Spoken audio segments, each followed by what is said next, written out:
महिनाभरात सगळ्या मागण्या मान्य नाही झाल्या तर राजकारणात उतरणार, मनोज जरांगेंचा सरकारला इशारा। सरकारच्या आश्वासनानंतर मनोज जरांगेंचं उपोषण स्थगित।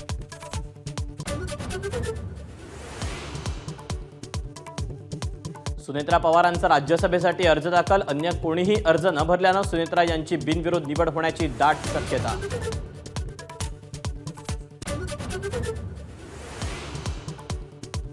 सुनेत्रा पवारांचा अर्ज भरण्यासाठी महायुतीचे नेते गैरहजर, मुंबईत असून भाजप आणि शिवसेनेच्या नेत्यांची विधान भवनात अनुपस्थिती, तर कोणालाही निमंत्रण दिलं नव्हतं, पटेलांचं स्पष्टीकरण।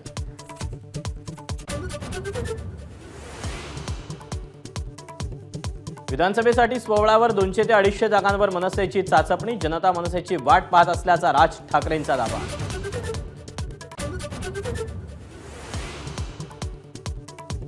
लक्ष्मण हाकेंकडून ओबीसी उपोषणाची घोषणा, ओबीसी आरक्षणासाठी आजपासूनच जालन्यातील बडीगोद्रीमध्ये उपोषण।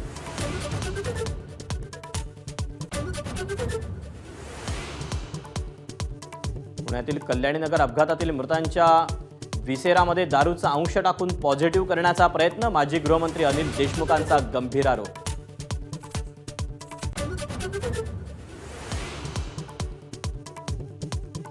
सरसंघचालक स्वतः तरी मणिपूरला गेले का, संजय राऊतांचा सवाल। मोदी शहांच्या मनमानी विरोधात वरिष्ठ भाजप नेत्यात बंडाची हिंमत आहे का, राऊतांची टीका।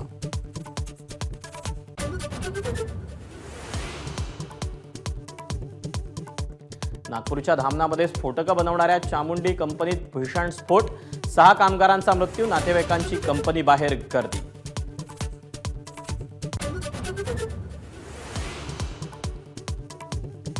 घाटकोपर होर्डिंग्स दुर्घटनेनंतर राज्य सरकार खडबडून जागं, प्रत्येक होर्डिंग्सचं मॉनिटरिंग मंत्रालयातून होणार, निकषही राज्य सरकारच ठरवणार।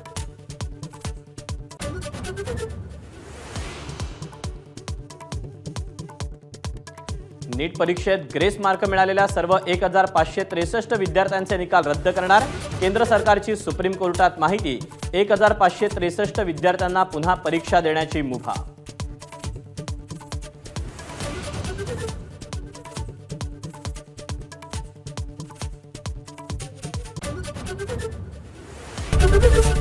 एबीपी माझा, उघडा डोळे बघा नीट।